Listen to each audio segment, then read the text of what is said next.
Usia kita boleh menua, tapi ampunan Allah tidak pernah mengenal batas waktu.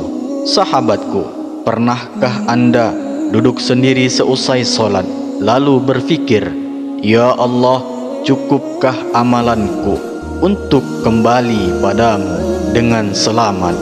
Jika pertanyaan ini pernah singgah di hatimu, maka video ini adalah jawaban darinya.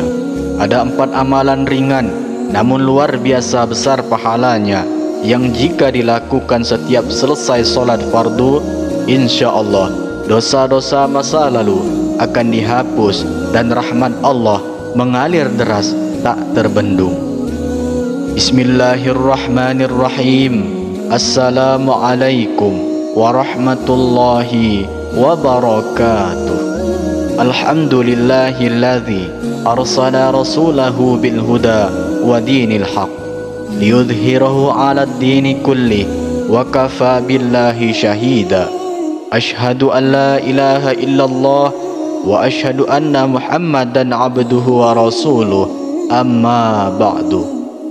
Sahabat imam muda yang dirahmati Allah, syukur alhamdulillah kita bisa berjumpa kembali dalam channel ini.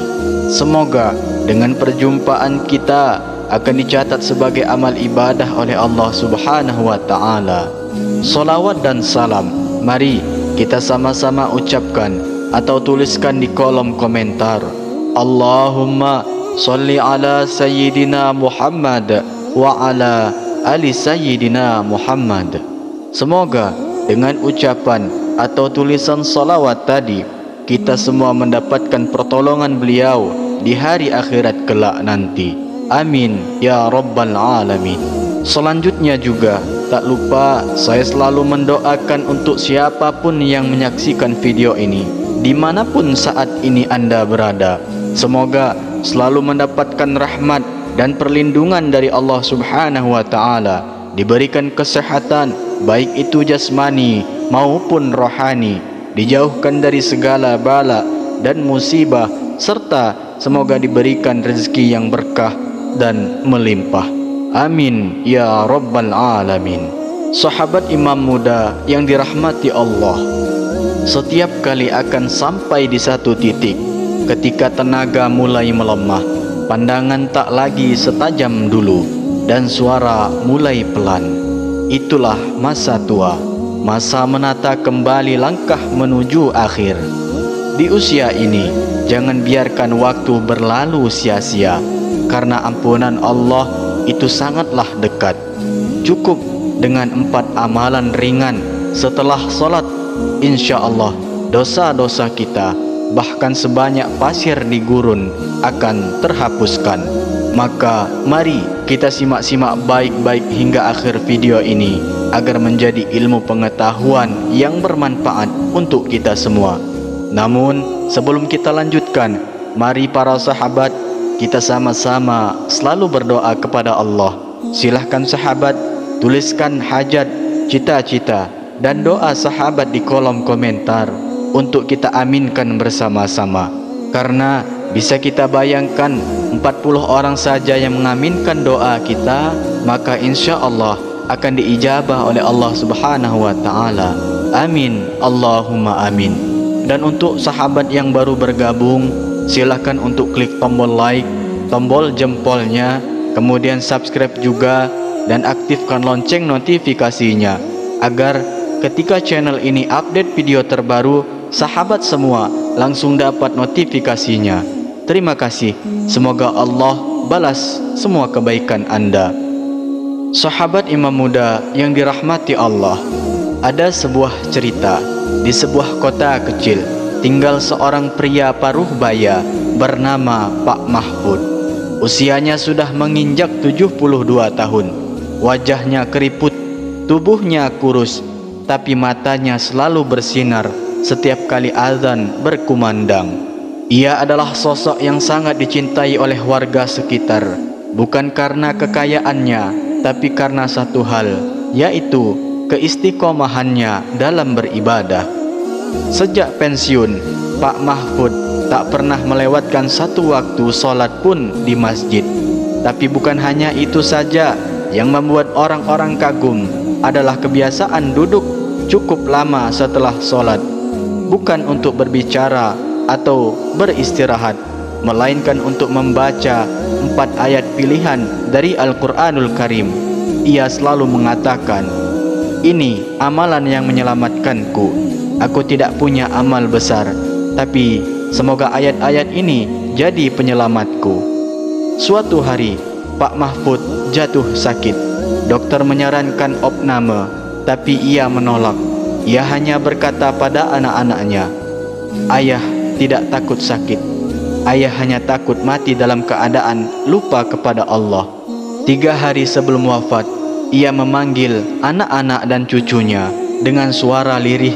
Ia berwasiat, "Anak-anakku, nanti kalau ayah sudah tiada, jangan tinggalkan solat. Dan setelah solat, bacalah 4 ayat yang selalu ayah baca. Itulah amalan yang selama ini menguatkan ayah nak. Ayah bukan orang yang suci, tapi ayat-ayat itu seperti pelukan Allah setiap selesai solat. Jangan menunggu tua baru mau taat, karena ajal tak pernah menunggu kita untuk siap." Dan tepat di malam Jumat setelah Isya, Pak Mahfud menghembuskan nafas terakhirnya dalam keadaan berwudu sambil tersenyum di atas sajadahnya. Yang luar biasanya lagi, ketika dimandikan, aroma wangi menyeruak dari tubuhnya dan wajahnya tampak bercahaya. Orang-orang yang hadir pun menangis haru.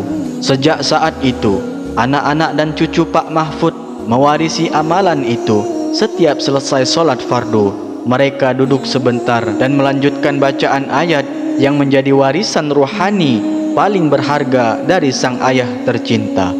Pesan moral dari kisah ini yang pertama, amalan ringan tapi istiqomah bisa menjadi bekal terbesar menuju husnul khotimah.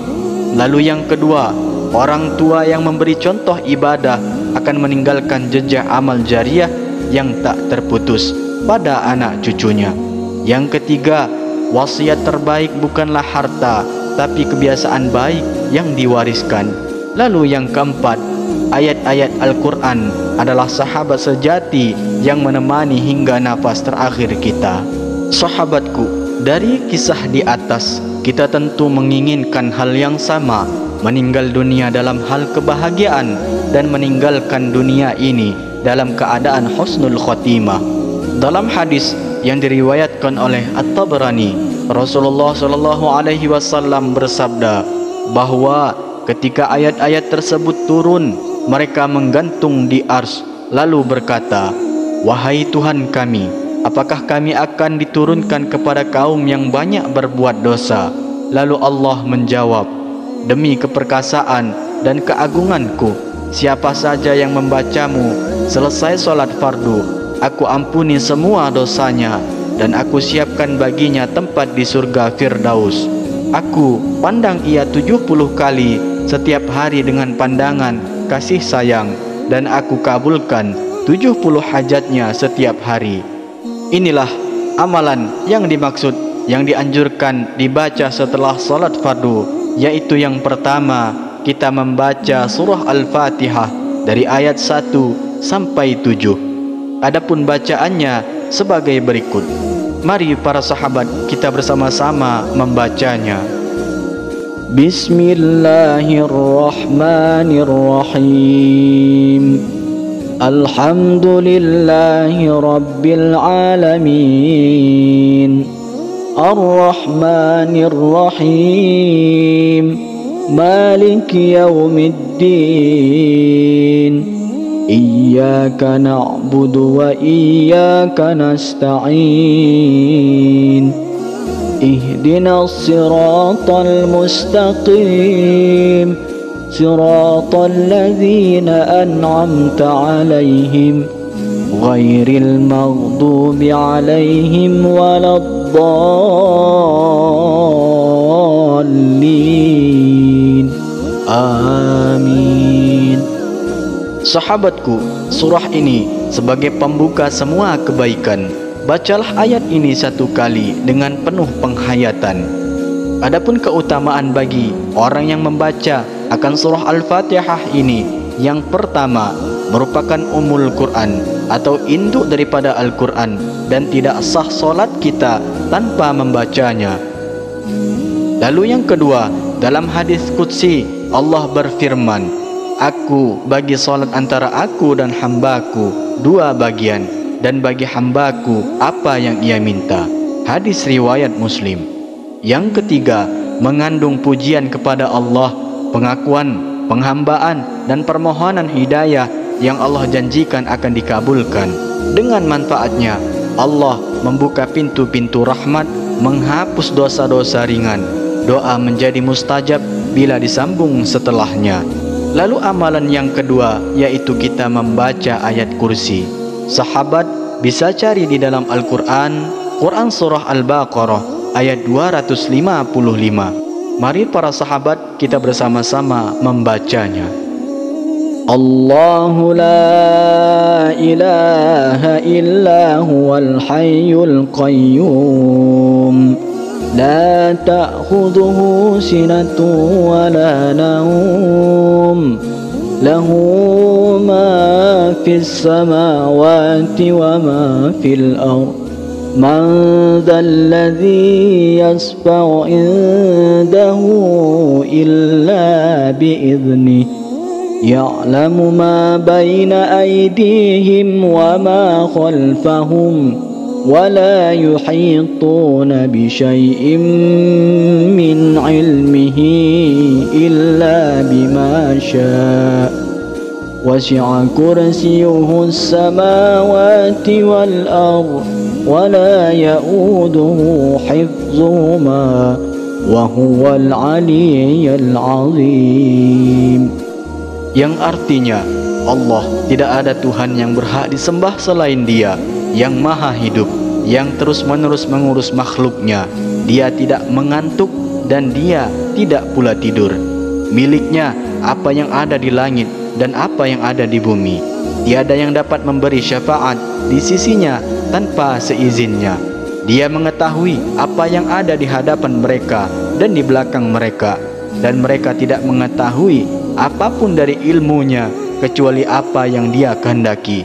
Kursinya meliputi langit dan bumi, dan Dia tidak merasa berat memelihara keduanya, dan Dia maha tinggi lagi maha agung.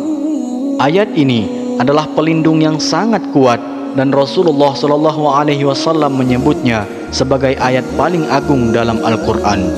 Sedangkan keutamaannya diriwayatkan oleh Abu Hurairah radhiyallahu anhu. Rasulullah SAW bersabda, barang siapa yang membaca ayat kursi setiap selesai solat, maka tidak ada yang menghalanginya untuk masuk surga kecuali kematian.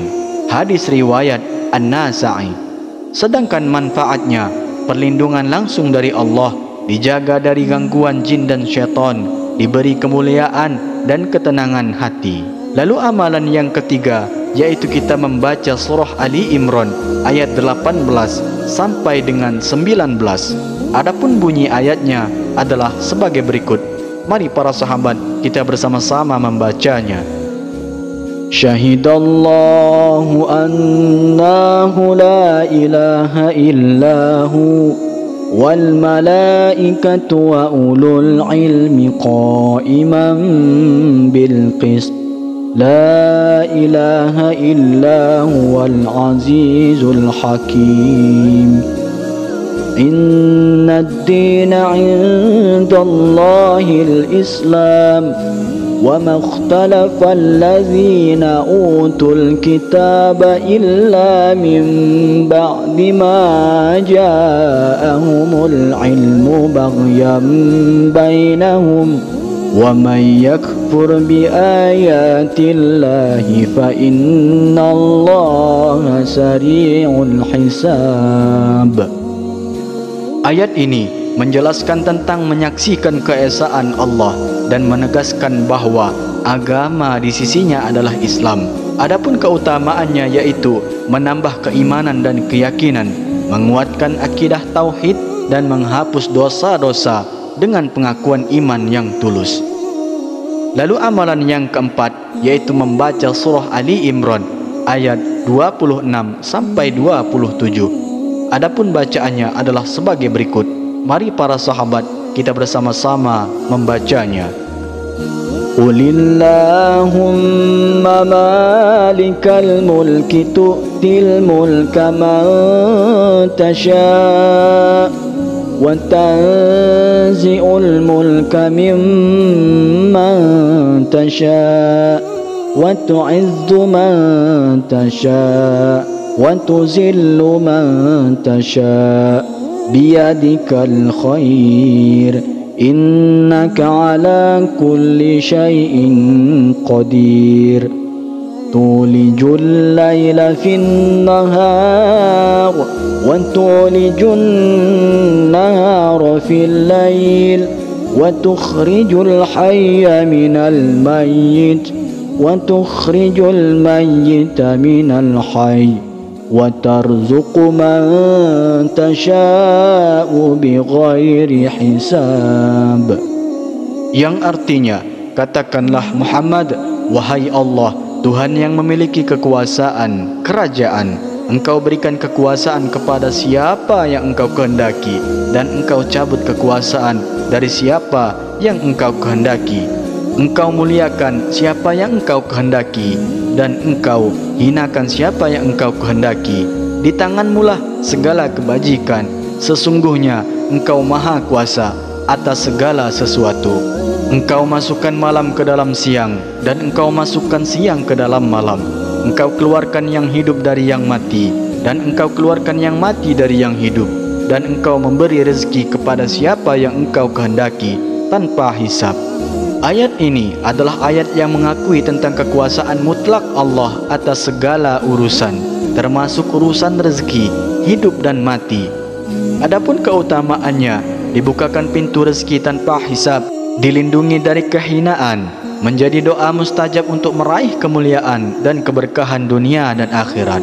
Masya Allah, sahabat, bukankah ini anugerah yang luar biasa yang tidak layak kita abaikan? Untuk itu, mari kita menambah supaya hati kita lebih tenang, doa kita cepat terkabul, serta cepat dihapuskan segala dosa yang kita miliki. Maka boleh kita tambahkan juga zikir berikut setelah melaksanakan solat fardu. Yang pertama yaitu kita membaca istighfar minimal 3 kali. Astaghfirullahalazim atau astaghfirullahalazima wa atubu ilaih. Yang kedua, kita membaca solawat minimal 3 kali. Allahumma salli ala sayyidina Muhammad wa ala ali sayyidina Muhammad, atau solawat yang lainnya sesuai dengan kebiasaan Anda. Dan yang ketiga, kita membaca zikir tahlil la ilaha illallah. Bacalah zikir ini minimal 10 kali. Lebih dari itu maka lebih baik, karena zikir ini zikir yang paling utama. Kemudian setelah apa yang kita lakukan, seperti kita membaca Al-Quran atau berzikir dan mengamalkan apa yang sudah kita pelajari tadi, kita selanjutnya berdoa kepada Allah. Mintalah dengan bahasa apa saja, karena Allah maha mendengar. Jangan ragu sahabat untuk menengadahkan kedua tangan sahabat, karena doa adalah ibadah yang sangat dicintai oleh Allah. Jangan sampai kita termasuk orang yang sombong, yang enggan berdoa dan enggan meminta kepada Allah. Sesungguhnya orang yang tidak mau berdoa adalah orang yang tidak merasa butuh kepada Tuhannya. Na'udzubillah, thumma na'udzubillah. Mari para sahabat, kita bersama-sama berdoa kepada Allah. Ya Allah, jadikanlah sebaik-baik umurku di akhirnya, sebaik-baik amalanku di penutupnya, dan sebaik-baik hariku adalah hari ketika aku berjumpa denganmu ya Allah. Ya Allahumma ya Allah, ampunilah aku, rahmatilah aku, teguhkan aku saat ditanya di alam kubur nanti, dan wafatkan aku dalam keadaan beriman serta husnul khotimah. Allahumma ya Allah, aku berlindung kepadamu dari siksa kubur, dari siksa neraka Jahannam, dan dari fitnah kehidupan serta kematian.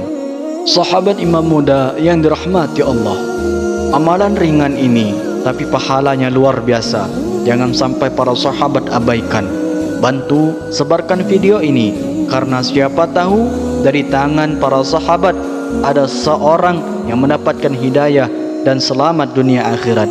Mari share, like, subscribe dan tuliskan amin di kolom komentar untuk saling kita mendoakan. Sampai jumpa di video berikutnya. Billahi taufik wal hidayah. Wassalamualaikum warahmatullahi wabarakatuh.